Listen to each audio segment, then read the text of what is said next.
Praise the lord. దేవుడు మనల్ని ఈ లోకయాత్రలో జాగ్రత్తగా నడిపించాలని ఎంతో ఆశపడుతున్నాడు. దానికి గాను ప్రార్థన అన్నది మన యాత్రకి ఎంతో అవసరమైనది.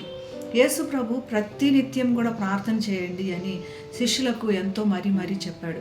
మరి వేదన సమయంలో కూడా యేసు ప్రార్థన చేస్తూ తన శిష్యులకు కూడా అదే బోధిస్తున్నాడు. తండ్రి, ఈ గిన్నెను నా యొద్ద నుండి తొలగించుటకు నీ చిత్తమైతే తొలగించుము, అయినను నా ఇష్టం కాదు, నీ చిత్తమే సిద్ధించునుగాక అని ప్రార్థన చేశాడు.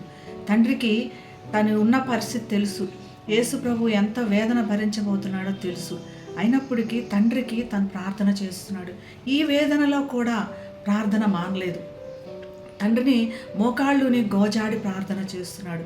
మన అనుదిన జీవితంలో కూడా ప్రతి నిత్యము గోజాడి ఆయన సన్నిధానంలో ప్రార్థన చేయాలి అన్నది ఈరోజు వాక్యం ద్వారా మనం నేర్చుకోవాల్సిన అవసరం. వేదనలో ఉన్నామని ప్రార్థన సాధారణంగా గుర్తురాదు.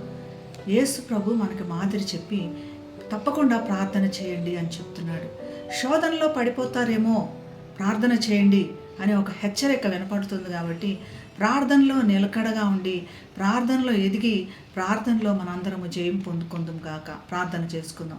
మహాగణుడమైన యేసయ్య, ప్రార్థన యొక్క విలువను నీవు మాకు ఈరోజు గుర్తు చేస్తున్నందుకు కృతజ్ఞతలు తండ్రి. మేము శోధనలో పడిపోకుండా ఉండటానికి మమ్మల్ని హెచ్చరిస్తున్నందుకు నీకు కృతజ్ఞతలు. మా వేదనలో నుంచి మమ్మల్ని బయటకు తెస్తున్నందుకు నీకు కృతజ్ఞతలు.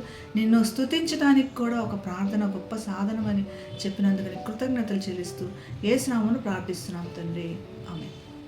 Have a blessed day. God bless you.